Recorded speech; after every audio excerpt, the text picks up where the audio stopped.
Hey, Cathy, welcome. Hi, Anne Marie. Thank you for having me. I'm so excited. And for those of you who are listening in, today I'm talking with Cathy Adams.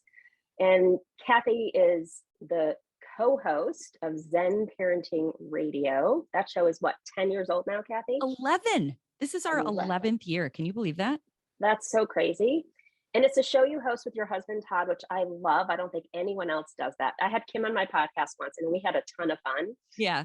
But it takes a good relationship to be able to show up weekly and do Yeah. that. Yeah. Cathy's also a meditation teacher. You teach on college campuses. Mhm. You're an author.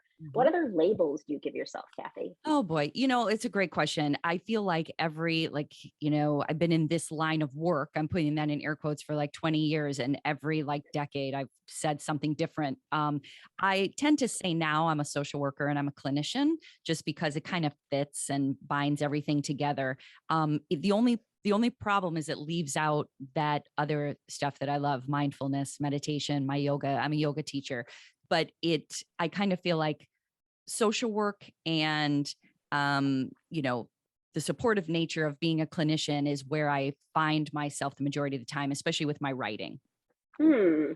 So Cathy's got a new book out, which we're going to talk about in a few minutes. But before we do that, I want to jump in and ask you a bunch of questions Sure. because you say mindfulness and yoga is a big part of your work, but you're a social worker, and those two things make tons of sense to me. Hmm. They're like two puzzle pieces that fit right together. Hmm. But I'm curious, like, what got you on your self-awareness journey? What got Hmm. you into yoga and mindfulness? Hmm. Well, it starts like very young for me. The story that I often tell is that I was 16 and I had gotten a speeding ticket. And I came home and I was crying and crying, crying. It was my first speeding ticket. And I remember exactly where I was. I laid down on my mom's bed. My mom was kind of getting ready in the bathroom. And I said, "Oh, mom, I got a speeding ticket and I can't believe it. And why me?" And she just turned to me and said, "Well, maybe the police officer pulled you over and you would have maybe had an accident further on down the road. And so maybe it ended up being a good thing." And I remember there was a mirror. So, like, it was the bathroom and then there was a mirror. I remember kind of looking in the mirror and being like, can I swear on your show? Please do. Holy shit. Like, is that a thing? Like, do things like, is the universe like kind? Is it like, I didn't really have that language yet, but I was like, are things working in my favor? And my parents had, I think, done one weekend of what you may know of as Landmark. Yeah. Landmark is kind of an old school self-help thing that isn't really around anymore, but they just did one weekend. They weren't hugely into it. It wasn't like a cult thing for them, but they just came home with a lot of like Wayne Dyer, Dennis Waitley, Brian Tracy tapes. I just remember they were in this drawer and I used to listen to them in my car. Like I would be like, I'm going to take this Wayne Dyer tape with me. So, but I used it. I want to be really clear that I used it in a very superficial way. Like it was pre Wayne Dyer spiritual. It was Wayne Dyer psychologist. And it was very much like smile and other people will really appreciate that and get stuff from it. Yep. And it was so I was really doing it more as a how to make friends and, Influence people. exactly. So that wasn't the deep spiritual dive, but it was the beginning where as I got into my 20s and I started to have some struggles, I was very sick in my mid 20s, didn't know what was going on, but really found that it was somewhat of a, what do they call that? Like it's a crisis, like it, just a Existential yeah, crisis. it was my first like existential crisis and it was like at 25. So just realized I Pretty wasn't doing young. yeah, I know. And that's what I mean. Like the story is so like it's so hard to encapsulate this because there's so many pieces, but Layers. I wasn't doing the right line of work. I wasn't in the right relationship. I wasn't making choices that were for me. It was my first shedding of a false self. Right. I was like, who am I? Like, what's my favorite food? Like, what is this? Because I had been really doing the societal expectation trail. And so that was the first big change. That's when I decided to go back to school and become a social worker. I ended up living by myself for a few years, got out of this relationship and everything started to change and evolve. And then it had all these layers of becoming a parent. That was a huge identity crisis for me, dealing with depression or going back in my history and recognizing trauma. Like, so I have my point is I've always been in this space. I think even as a kid, I was very sensitive. I was very emotional. I really related. I don't know if you've read Brene Brown's new book, Atlas of the Heart, but she talks a lot about how as a kid, she understood patterns and she would see why people would get frustrated. And she didn't understand why other people didn't see it. And that is definitely who I was as a kid, and you too. So I just would be like, why would you say that? You know, people are going to explode. Or if someone's really unhappy, say this and do. So that's just been who I am. And that is something that I didn't appreciate as a skill until I got older. I thought of it as a detriment, too sensitive, too dramatic, all that. Um, Yep. Yep. so Yep. that was my path. And mindfulness, the understanding of mindfulness and the practice of meditation has helped me. And I started that probably my late 20s, early 30s, alleviate some of my anxiety about focusing on other people and about worries that, the feeling all of the energy of the world as we do. And it also, yoga for me, I just got done with yoga about an hour ago. I don't, again, I'm always very leery saying this, I don't know how to live without yoga. Like and I skip days. It's not like I'm, doing it constantly, but it's the only way I know how to wake up. And I mean, literally from a sleep. Yeah. It's Yeah. the only way I know how to stretch and open and breathe. So it's just a path for me. So that's a lot of pieces. And, obviously there's 10 stories in each of those stories, but Yes. that's the basics. I'm curious about, because you got you delivered a lot there. Yeah. There was that 16-year-old piece, and I love the analogy of you looking in the mirror and sort of it reflecting back at you and that moment. I say things like that to my kids all the time, and they're like, "You're just weird, mom." So for you, it was sort of like, "Oh, you like that." It really opened up and unlocked something in you, which is curious to me. The other thread there's a couple of things I want to pull on. You said you were following social norms and you were in a relationship that wasn't working, career wasn't working. Curious about that. And I'm also curious about who your parents were, like how they shaped who you became in the world. Because it sounds like, all three of my stepdaughters, Kim's daughters, are all worked for Landmark for years. Our last daughter just quit like 2 months ago, and they'd worked for Landmark for over 10 years. So Landmark is still kicking. It's still out yeah, there, huh? No yeah, idea. Didn't have yeah, any idea. I knew it yeah. was like a birthplace of a lot of this, just like, Est, but I didn't know that it was still going strong. So going strong. So Awesome. we're deeply immersed. We know Landmark here. So it sounds like your parents were, seekers Yeah. and curious and a little not so traditional, particularly I imagine back then, right? A generation ago. So how did they, like, what was your upbringing like? How did they shape who you become? Well, it's interesting. I find myself it's like I felt like we were straddling some worlds, right? And I still feel that way all the time, but it was actually very traditional. My parents were teachers. My mom was a middle school teacher. My dad was a teacher, then a counselor, then an administrator. And so we were very much and my aunt's a principal and I was a teacher. Like we're all teachers, that's kind of, we're all educators. And, that was kind of our that was like our foundation, right? Education is our foundation. But my mom always had this thing with like, we'd go to health food stores and we couldn't have regular chocolate. We had like, what was that chocolate? It was like a carob thing. Or I started going to a chiropractor when I was 5 years old. And I went to a chiropractor when I'd have a fever or when I was sick. And I had just learned a lot about alignment of the body. My mom used medicine and we went to regular doctors, but a chiropractor was another kind of, healthcare provider for us. And I just remember my friends being like, we don't even know what that is. Like, what do you mean you go to a chiropractor when you're sick?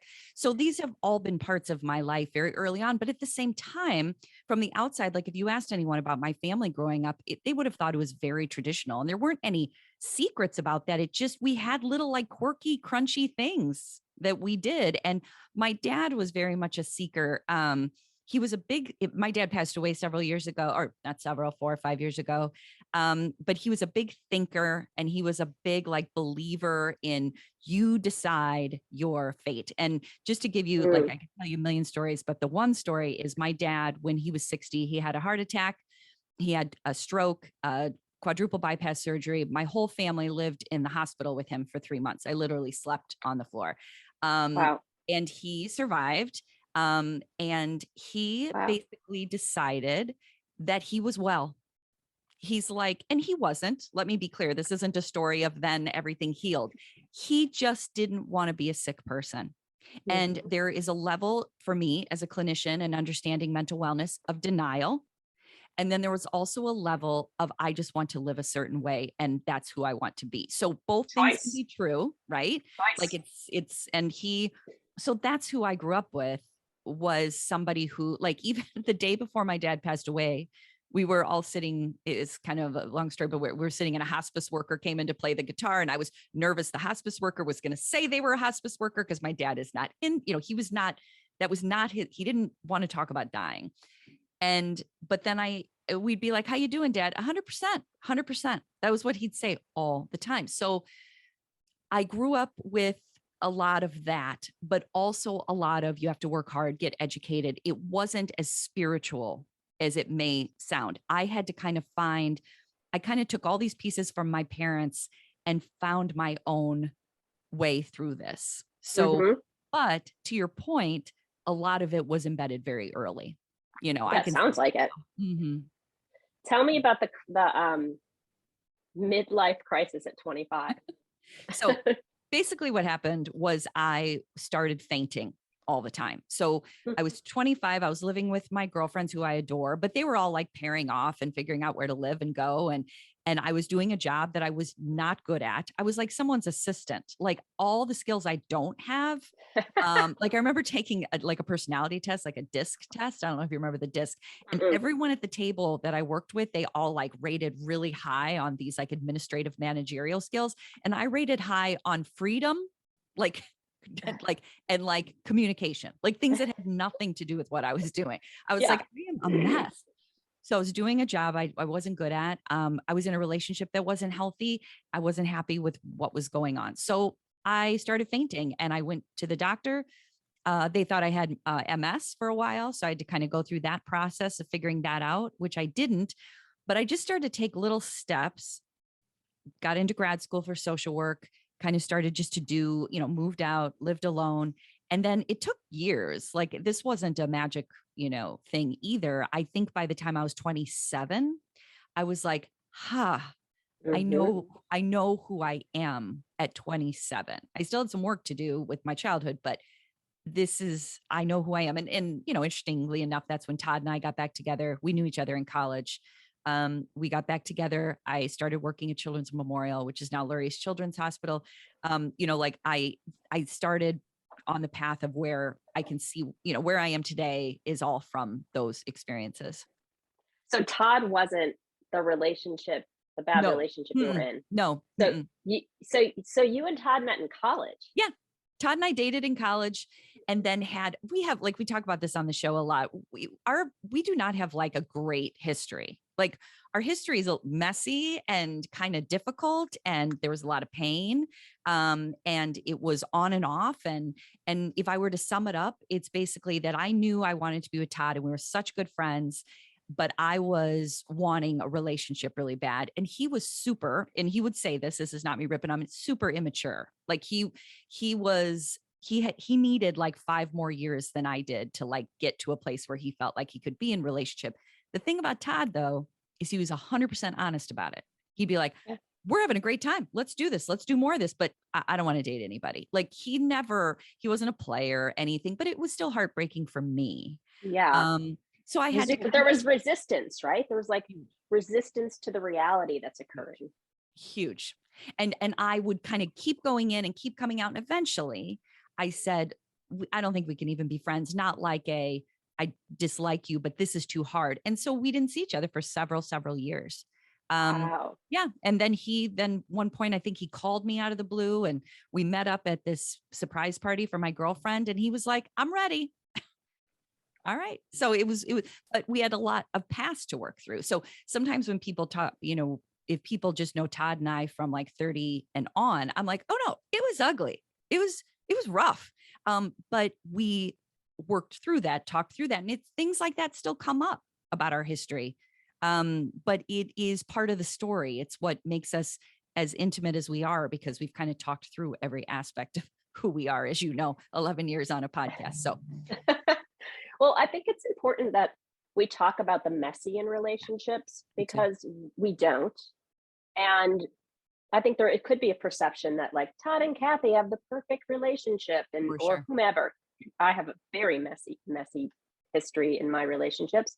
Yes. And I particularly think it's important as parents that we talk about the messy so that Yes. our kids don't have these misconceptions about the way it should or shouldn't be Yes. and one another. I remember that when I was going through my first divorce, my only divorce, um, I remember I hid it for a long time from people because Mhm. I was in denial, first of all, and then Mhm. there was some shame around it and all that. Um, and when I first started telling people what was going on, it was like the air came out of a balloon, not of me, of others. Mhm. Others felt like they had permission to share their messy lives and messy relationships. And For sure. relationships are messy. So I think the more we embrace that, the greater the gift it is for one another.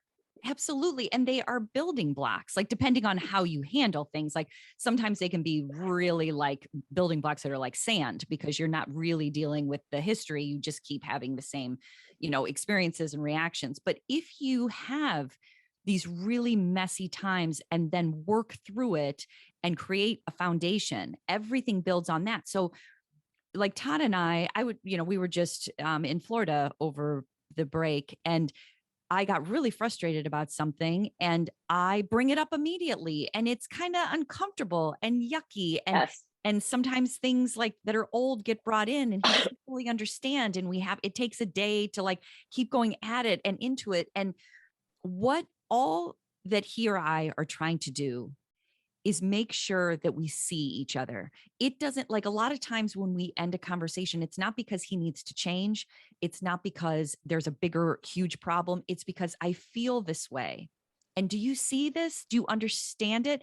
Because the better you understand it, the more loved I feel. Even if this doesn't change, I mean, I'd like you to acknowledge it, but even if it doesn't change, do you get it?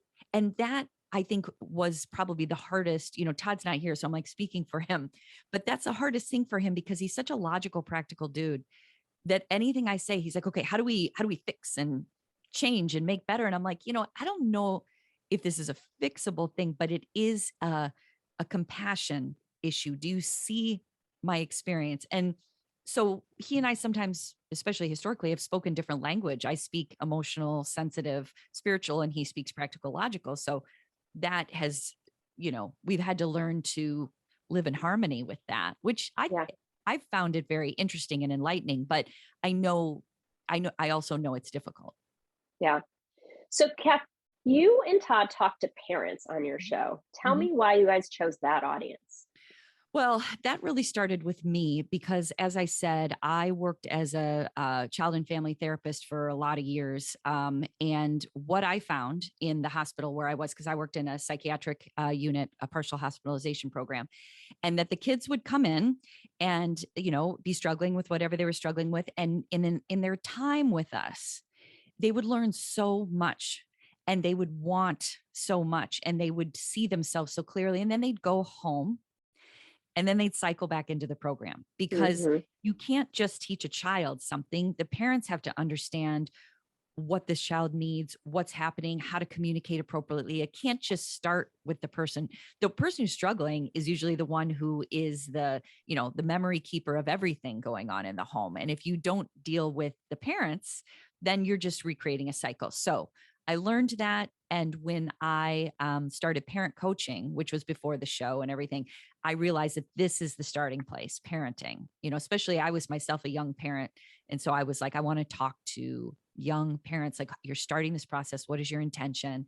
How do you take care of yourself? Self-care. Nobody used to talk about self-care. I know now it's so normal, but I would have to do a whole 2-hour thing on this is what self-care is. Yeah. And it wasn't always well received. It was often thought of as selfish. And it was like, you mean don't care about my baby? I'm like, oh, no, no, no. It took a lot of explanation. But what I found is not only is that the starting place, But parents, humans, often are not going to do things for themselves.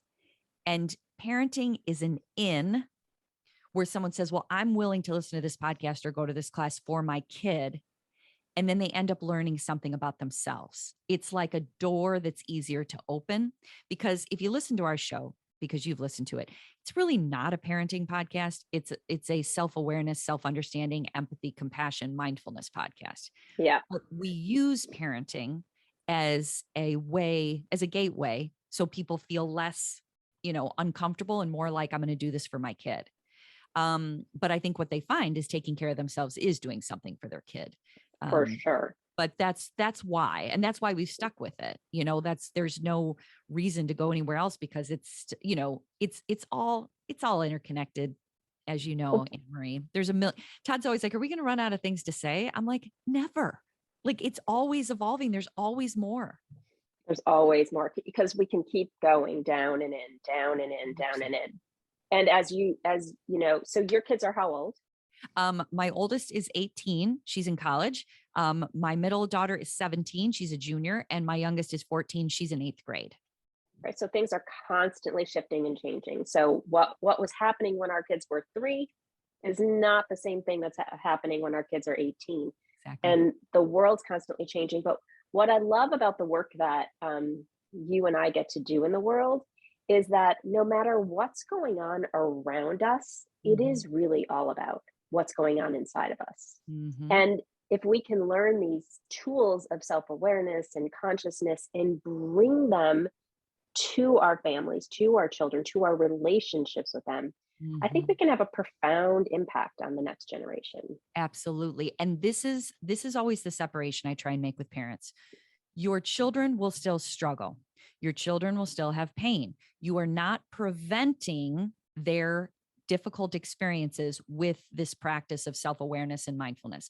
But what you are doing is you are offering them a way to work through these Mhm. painful things. And because parents will say, well, I did all these things and my kids still had all these issues. I'm like, oh, and they will because they're human. Like, Yeah. they will continue to, but how they work through it and the marks it leaves, the marks that it leaves internally will be less, because they will trust. Like, one of my I'm going to say one of the favorite things I've written, but one thing I wrote in my book that I really liked the image of it, because I tend to see things in pictures rather than words, is that our generation has had to learn how to go into our brains and take a flashlight and look at all the dark spaces. We've had to like go in there and be like, nobody ever told me I could go into this door, but I'm going to look, and and I feel like that's our generation's work. We're like, we Yep. have to look at our history. We have to look at who we are. What I hope we're offering our children is just a light switch. They can just Yeah. turn it on, look around their brain, or their soul, all these places, and be like, I don't need a flashlight because I know how to do this. I trust myself. I have access to tools. I can breathe. I can realize that this is not that big of a deal, and simultaneously a huge deal in the moment. Both are true at once, even understanding paradox. Yep. That there is no right or wrong. There is just this space between for you. And these are just concepts that if you don't get them early, you can always learn them. But if you get them early, you use them in every aspect of your life. And I hope that's what we're offering to our children with this language and this practice. Yeah, we're just offering them tools to navigate this thing called life. That's Exactly. it. That's it. And That's it it. wasn't something I talk about a lot. And I want to ask you is like, what's one thing that you didn't learn in school Hmm. that you wish you would have? Mm-hmm. No doubt about it. Emotional well-being, emotional intelligence, the idea that my emotional understanding of myself and other people was a skill set. We did not Yes. talk about feelings. And that's all I understood. Sucked at math. My last math class I had, I got a D. Like, I didn't, the logical, and I've got that part of my brain now, but it's just, that was not where I thrived. What I thrived in was my friends would be arguing and I'd be like, can you see this? And do you understand this? And I'm going to sit with you and tell me, and I'll listen. But nobody told me that was a skill. And nobody told me that feeling sad or anxious or depressed was typical, that it was something that would happen, that could happen. People just told me to be happy. And so Yeah. other feelings become really scary. Instead of, again, talk about turning on the light switch, instead of saying, oh, no, no, I understand why you're sad. Feel sad. That's worthy of sadness. That makes total sense to me. And then as you feel sad, then it dissipates and you're like, okay, now I'm all right again. But to hold back all that emotion. So obviously SEL, social emotional learning is very important to me in the schools, but not in the way, like as a teacher, you don't teach it as a class. What you do is you incorporate it into every aspect of learning, right? You know this too. We all teach this. You incorporate it into literature, you incorporate it into math, you incorporate it into science. You talk about emotional well-being of people and yourself and how you feel. In, a lot of old school, we used to try and teach it like this is a A feeling and subject. a subject. Exactly. And now it's more like this is part of being human. So let's not leave this off the table. Well, for years, I used to go into schools and teach mindfulness in classrooms. And I did what you did, which is I realized quickly, well, these kids get it right away. They get it. But the parents and the teachers don't necessarily get it. That doesn't mean there's anything wrong with them. It just means No, they hadn't been taught it. But the kids are left with, like these adults who don't actually have a relationship to their own emotional awareness. exactly. And they're disconnected. And the older you get it, the harder it is to reconnect to that. So sort of like there's this three-legged stool in the school system, whereas kids are coming in prime with their emotions, and then they're being told you're bad, you're wrong, quiet, sit down, don't do this, don't do that, this is good, and so kids are becoming really repressed. And then we wonder why we have a bunch of depressed, suicidal kids. It's, you know, Absolutely. I say depression is the lack of expression. If we're Mm. not allowed to fully express ourselves, we are going to end up feeling depressed. And Yeah. you and I agree, we're on the same page. Like self awareness to me is fundamental to education, learning, being human being. Exactly. And, having three daughters who are in their teens and being with them as they worked through so many challenges in their life and being the support system part of that, is what I know for sure. And I was doing this already as a therapist with other families, but doing it with your own children is so different, where you're like, I'm going to do all these things I'm telling people to do. I'm going to sit with you when you're struggling. I'm going to allow you to experience your pain and not fix it, but talk through how we're going to do all those things.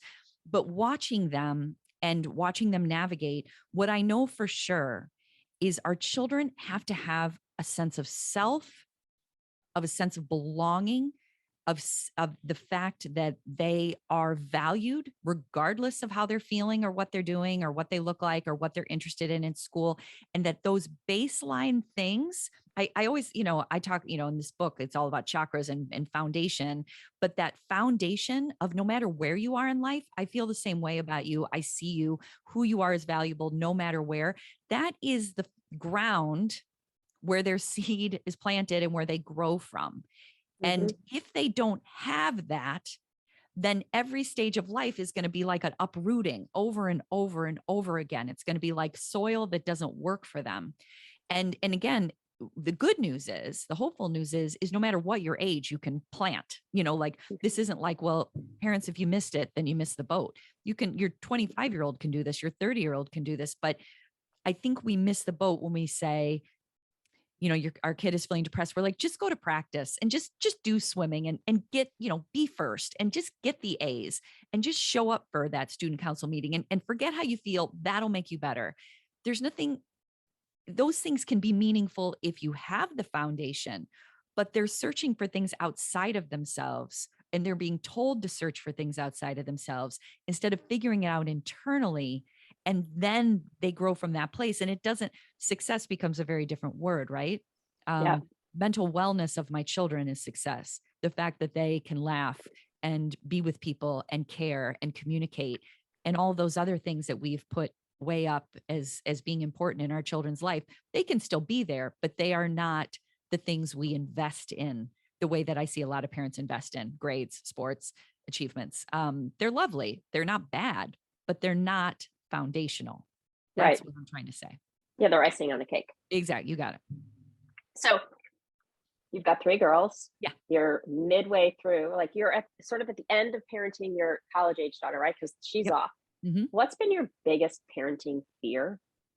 Oh, um, well, where should I begin? The first word that comes into my head is anxiety. I am hypervigilant. And I know that's a broad term where it's like, well, what does that mean? What's your fear? I fear fear. I get very concerned. I'll give you an example.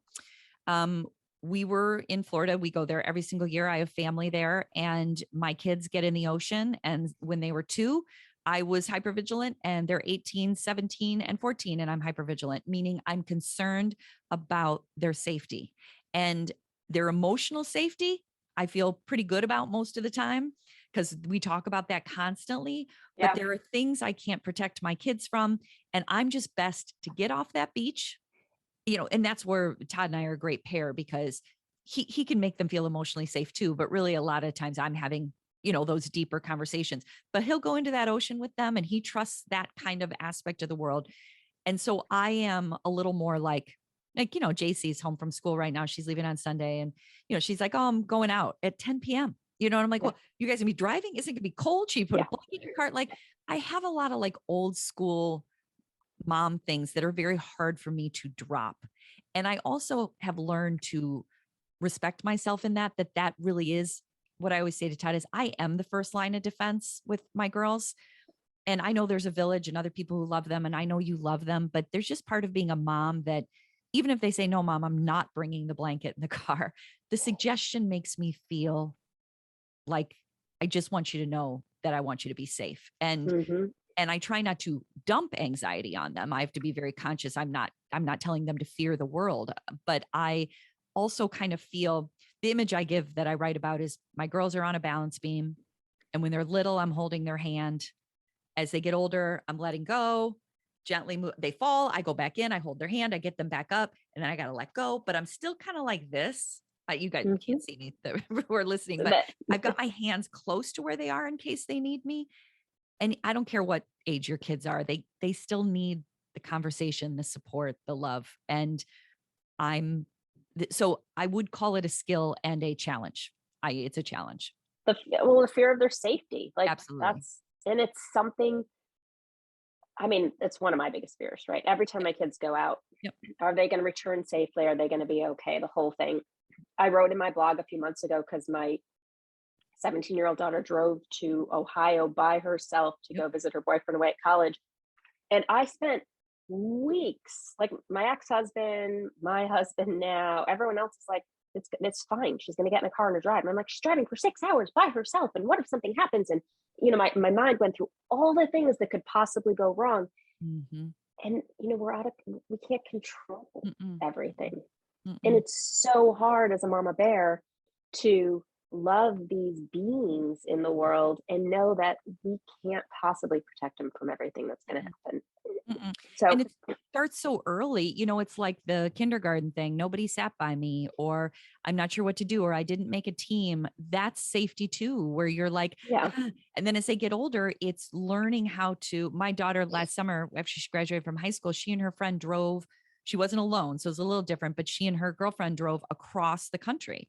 And I was like, she's wanted to do it her whole life. She's a traveler. She's got wanderlust. And there was no part of me that was like, you can't do that. But I was like, through the whole thing, I was like, and are you going to stop? And at one point she was at Glacier National Park and she didn't call because they didn't have cell service. Like, and I want to not do that. And then there's part of me that's like, Cathy, accept it. This is another part of mindfulness this is like, the more you allow that to be, the less anxious you will be about that. That's how you feel. It's like talk about a drilling into a really deep, onion where you're like, Yep.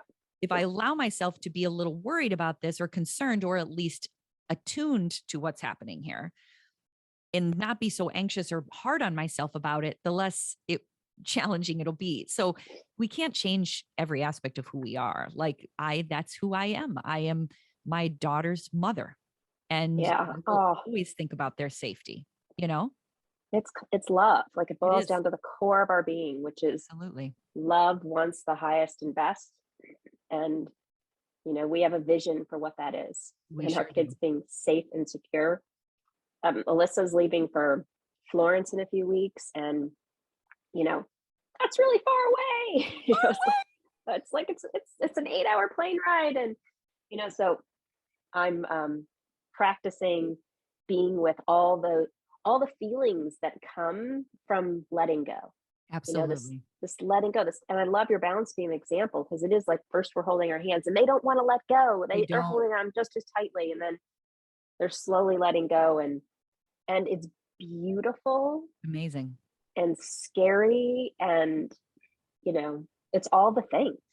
Well, and the other part that I will tell you, Anne Marie, and my children know this too, is I am great alone. Like I am introverted. I love being by myself, and I love not worrying about people because I Yeah. do so much. So I also, like, as my girls are getting older, I'm feeling the freedom of that again. Like, for the most part, like, my Hmm. days are still, with kids, but I'm feeling that a little bit of a difference. Like, you have a daughter go to college or a son go to college, and all of a sudden there's only two instead of three. And you're like, oh, I have a little more space and time. Or, my daughter had an appointment this morning to get blood drawn. And I was like, let's go. And she's like, oh no, I'm 17. I can Yeah. go. I'm like, oh, like, my point is I also very much value not worrying about people, and I like Yes. being alone, and I don't like having to be in the mom role all the time. And so it's again, paradox is one of my favorite words. Being a mom is so much of who I am. And then there's part of me that's nothing of what I am. I like alone. I like quiet. I like my own thoughts and my own books and my own writing. So it's like finding my way through that. That'll be a lifetime that, Yeah. because we will always be in connection and always be in relationship. And you never stop concerning yourself about your children's lives. There's nothing that's over at 18, as we all know. No. Well, But it's that's the irony. That's the right. irony. Like, it does anything but slow down at the older they get, in my Right. experience. Right. It And it just just becomes more, I don't like the easy cliche things like, physically hard when they're young, emotionally hard when they're older. It's too simple. But I do believe that there is more, it necessitates more time, more conversations, more reconnection.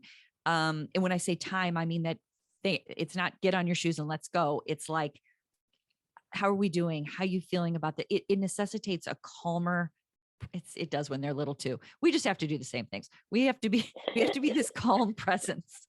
And it's part of the reason I make sure that I still have a therapist, and that Todd and I stay connected around things, because to be there for people, if you are a parent or a healthcare worker or a therapist yourself, to be there for people, you have to have something. You have to have something to give. And it becomes cliche when we just say that's self-care or filling your cup. But how do you do this job without having a sense of stability yourself? It's very hard.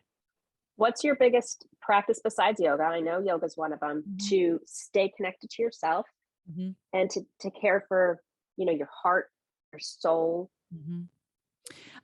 I would say two things. Writing.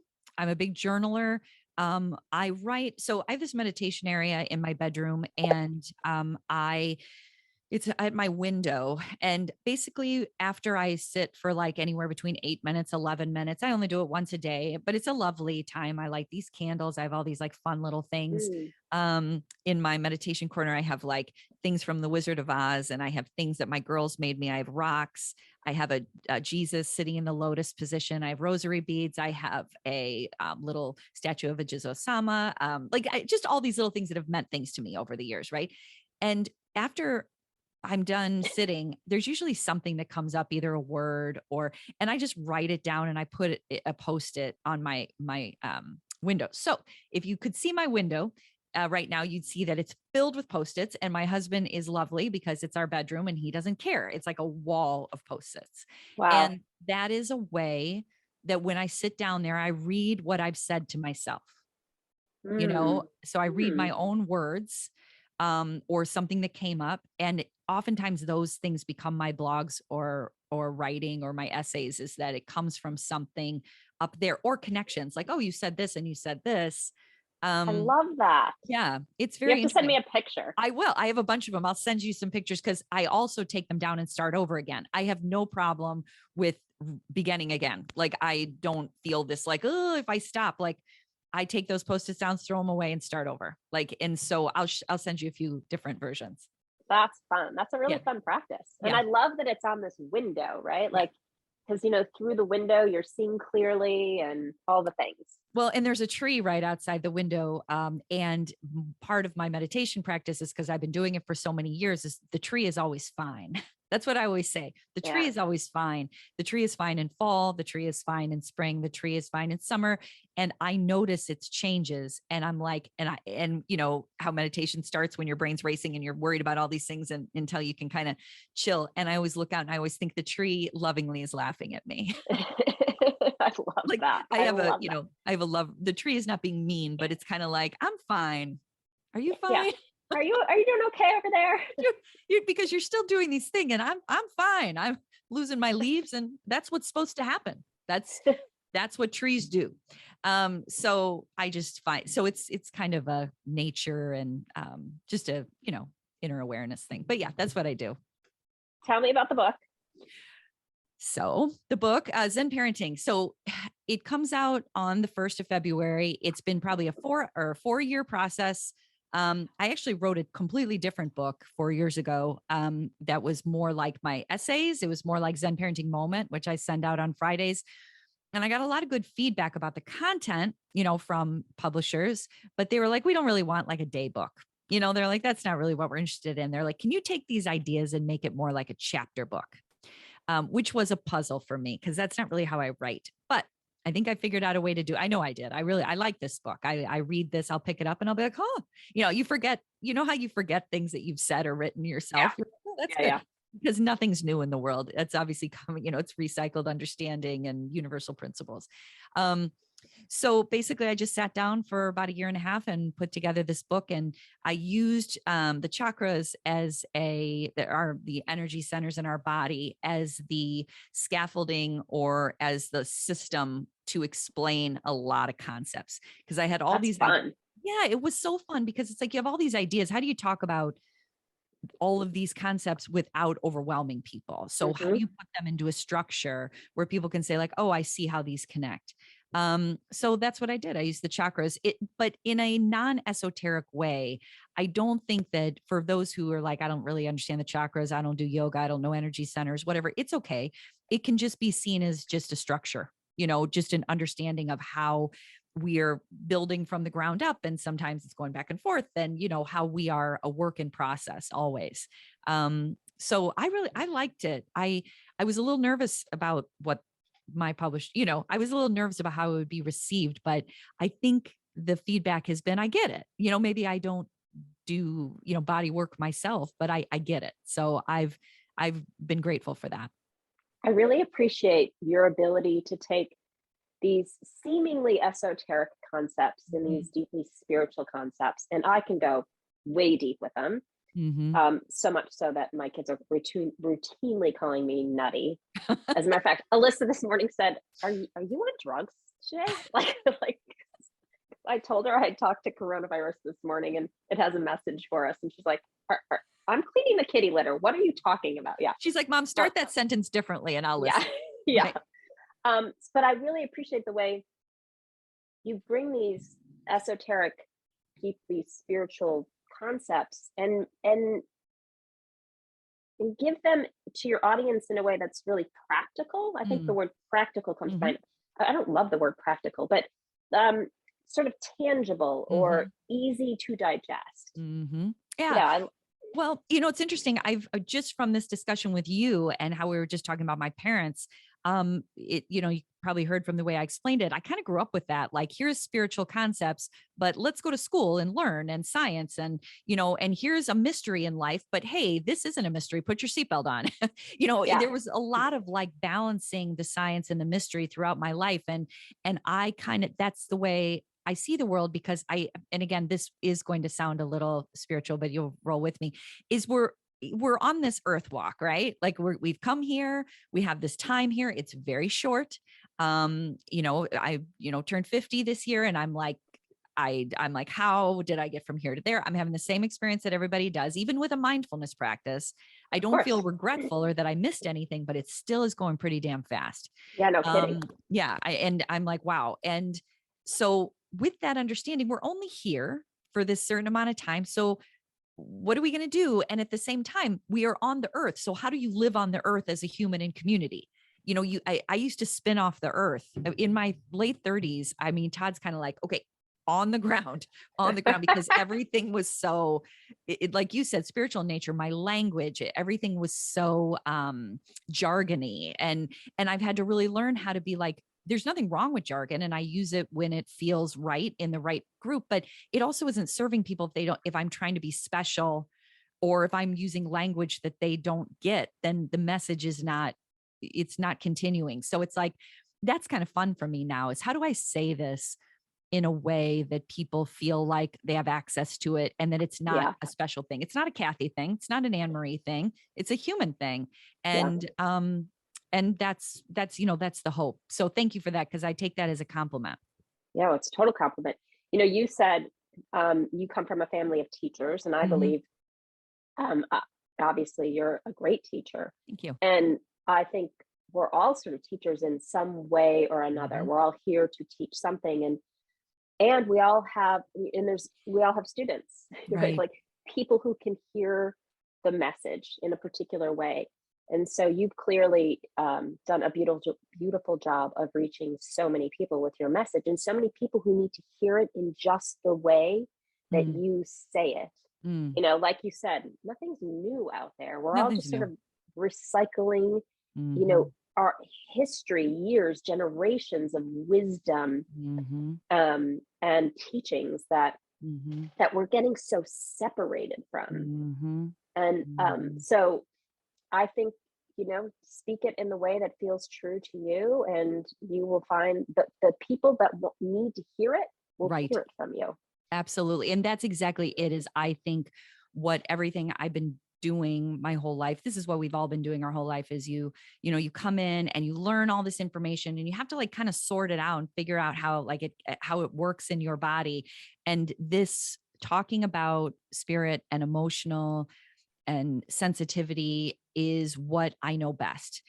And then how do I ground that in a sense of understanding and connection to other people, where someone who doesn't use emotional language, they may understand this instead. And which is why I think Todd and I, again, the podcast is helpful, because he can say, I'll say something and then he'll repeat it in a way that makes sense to him, so people can hear the way he understands it, and vice versa.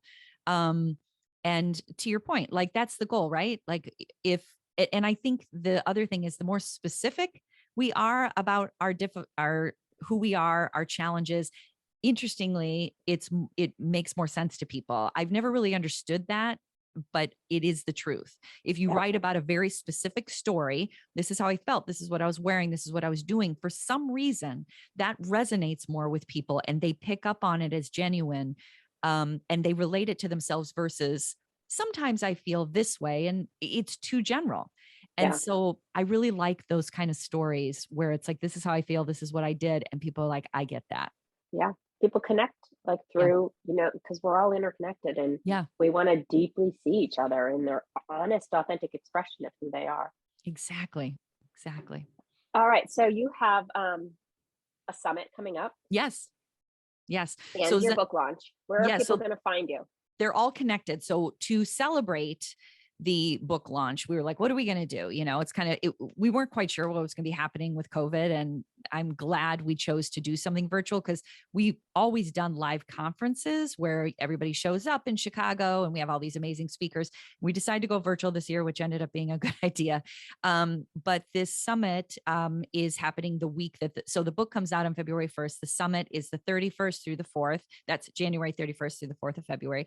And basically it's just, we brought in some people who we've had at our conferences before, and some new people to speak about things that they're experts in. Like, something that Todd and I always do with our summits and our conferences is, we don't tell people, we're not like, hey, focus on, this and just say this and let's talk about this. We're like, come in and talk, and just share what you know right now. And so we have, Dr. Shfali came back, and Rosalind Wiseman, and Mercedes Samudio, and John Duffy, and Debbie Reber. And like I said, some wonderful new people that we've met from A Call to Med, Ted Bunch. And so some people that were teaching us things that we, there's so much out there to learn. And we had some guests in this summit where we were like, yes, like this is like, it's opening some new doors for us. So anyway, the summit is free. That's what I want to tell everybody. It's virtual. It's free. All we need is your email and your name, and you're going to get all this for free. It's a celebration of the book. It's like, this is a way to bring awareness and also to give people something at a time that I think, I keep saying this is a rough time. That's the only word I can come up with, because it can be rough. It doesn't mean it's all bad. It doesn't mean that we're not going to make it. It's just kind of a little more rough, like, uncertain, unpredictable. And so if we have other people, other voices supporting us, it can be really helpful. Well, Cathy, I, for one, have so much gratitude for the mother you are, the woman you are, the spouse that you are, and the teacher you are in the world. So thank you for all the beautiful work that you do in the world. And I'm so excited for your book launch coming out. I've pre-ordered my copy. I imagine people can pre-order their copies now. Yes, they can. You can go anywhere. It's available everywhere. And our website is zenparentingradio.com. So everything is there. And the book, the summit, everything. So yeah, I'm excited too, Anne-Marie. And thanks for being a good friend and for being supportive and for the work you do. You know how much we appreciate you. So thank you. Right back at you. Thanks for being with me today. You bet.